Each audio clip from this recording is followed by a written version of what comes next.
Sermão do Monte, capítulo 56, parte 2. Os sinais da autoilusão. Essas coisas são parte e parcela da mensagem cristã. Porém, se descobrirmos que o nosso principal interesse se concentra nesses fenômenos, então já nos encontramos em uma condição que pode conduzir à autodecepção. Jamais deveríamos estar mais profundamente interessados por aquilo que poderíamos chamar de subprodutos da fé do que na fé propriamente dita. Precisamos sondar a nós mesmos no que concerne a essas coisas. Naturalmente, também deixamos entrever os nossos interesses básicos por meio daquilo que dizemos. Quando nos pomos a ouvir outras pessoas, descobrimos quais os seus principais e reais interesses. Ora, a mesma coisa se aplica a nós, os crentes. Portanto, cumpre-nos indagar de nós mesmos: qual é o meu principal interesse?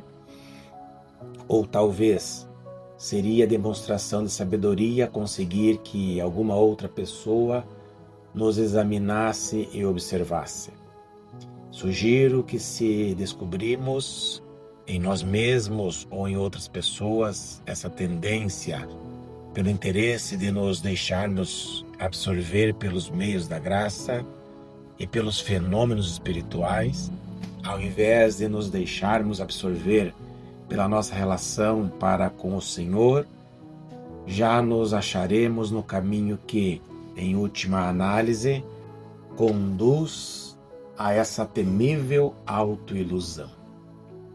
Um outro sinal dessa perigosa condição consiste em um interesse exagerado por organizações, denominações, igrejas particulares ou algum outro movimento ou confraternização qualquer. Todos sabemos exatamente o que isso quer dizer. O homem é o ser social e todos nós gostamos de contar com alguma válvula de escape para o nosso instinto social e para a porção social de nossa constituição. Trata-se da coisa mais simples do mundo: descobrir uma válvula de escape para esse instinto natural, social e gregário, no terreno das realidades cristãs. O perigo é supormos que, por causa desse nosso interesse por essas questões, então, necessariamente, somos crentes. Era precisamente esse o ponto que Nosso Senhor estava enfatizando. Eis um indivíduo qualquer que diz: Senhor, Senhor, que espere demônios e faz muitos sinais admiráveis em nome de Cristo no campo espiritual. E então, por causa disso, fica pensando que é um crente. Não obstante, Cristo diz que tal homem pode nem ser um crente. Quão facilmente esse engano pode prevalecer. Há indivíduos que, por natureza, preferem ter contato com pessoas morais e não com pessoas imorais, mas que nem por isso são crentes. Na qualidade de seres humanos naturais, eles preferem a companhia de homens morais e éticos, e, em seu desejo natural de disporem de uma válvula de escape social ou de uma válvula de escape para a sua ativa natureza moral, sentem que isso lhes é provido por intermédio de alguma forma de organização vinculada ao cristianismo. É assim que a autoilusão torna-se uma realidade, porquanto tais pessoas supõem que, enquanto estiverem atuantes dentro do empreendimento cristão, isso significa que elas são crentes. Entretanto, O interesse real delas está na atividade e na organização a que pertencem, e não no Salvador e em seu próprio relacionamento com o Senhor. Essa é uma terrível possibilidade. Há indivíduos cujos reais e finais interesses se concentram em sua igreja particular e não na salvação cristã nem no Senhor. Eles gostam de sua igreja, gostam daquele povo, foram criados dentro daquela atmosfera e é somente isso que assegura ali. Aquela igreja específica, aquela denominação particular ou aquele agrupamento particular de pessoas. Novamente, toda essa atitude pode ser percebida através do que as pessoas dizem. Você descobrirá facilmente que eles se interessam profundamente quando alguém fala a respeito da organização, ou do povo, ou do pregador a eles vinculados. Mas ficam estranhamente calados quando alguém procura iniciar com eles um diálogo a respeito de sua alma ou a respeito do Senhor Jesus. Precisamos examinar a nós mesmos por meio desse teste.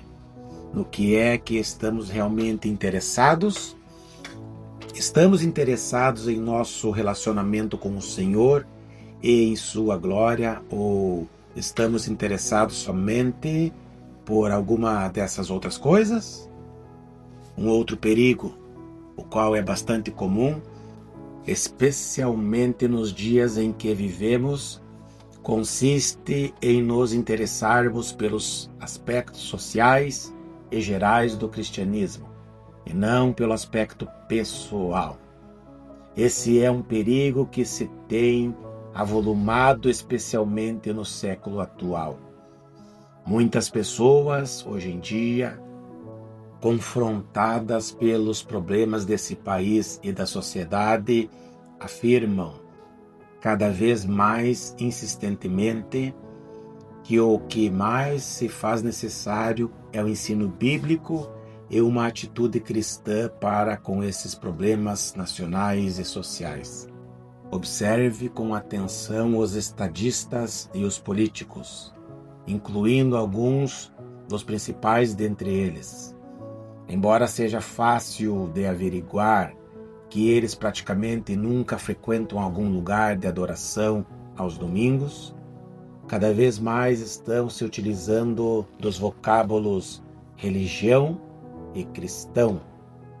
Parece que eles pensam de uma maneira vaga e generalizada, que o ensino cristão de alguma maneira pode ajudar a solucionar os problemas governamentais. Embora eles mesmos não sejam cristãos ativos e praticantes, estou me referindo somente a esses políticos e não aos crentes que porventura haja entre eles, e nem estejam obedecendo de maneira prática e pessoal ao Senhor Jesus, parecem pensar que o cristianismo pode servir-lhes de ajuda de alguma maneira. Sempre nos encontramos em terreno perigoso enquanto continuamos falando em civilização cristã ou em cultura ocidental ou cristã. Sem dúvida, essa maneira de falar anda muito em moda nos dias de hoje. E essa é uma das piores ameaças com que a igreja da atualidade está se defrontando. Refiro-me particularmente à tendência de se considerar o cristianismo como se nada mais fosse senão um ensino anticomunista. Isso pode ser visto mediante a maneira pela qual, algumas vezes, as organizações cristãs fazem sua propaganda, bem como mediante os slogans que são empregados como Cristo ou comunismo, etc. Não é de surpreender que a Igreja Católica Romana pense nesses termos, Mas como nos entristece ver inocentes evangélicos gradualmente serem apanhados por essa armadilha. Tudo isso opera de maneira extremamente sutil.